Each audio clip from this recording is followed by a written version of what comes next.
De mi mente soñadora surgen notas inspiradas como tintes de alborada que engalana mi canción. Canción hecha de lucero en el cielo de mi vida que alumbró a mi elegida con fulgor de adoración. Con mirarla tuve un cielo de ilusión y de aventura, fue un refugio de ternura que encontró mi corazón. Yo no sé si fue una diosa o fue un ángel de renombre, solo sé que desde entonces fue la reina de mi amor.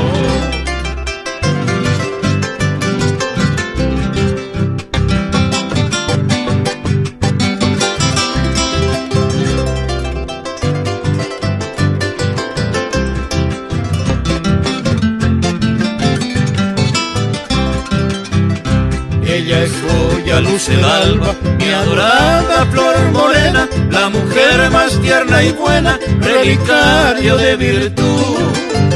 Desde el Paraná soberbio me envolvió con su cariño, con su amor puro de niño que adornó mi juventud.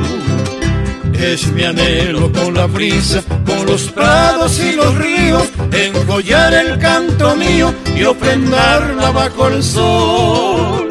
Bajo el sol que va alumbrando a esa joya seductora que proclamo con la aurora como reina de mi amor.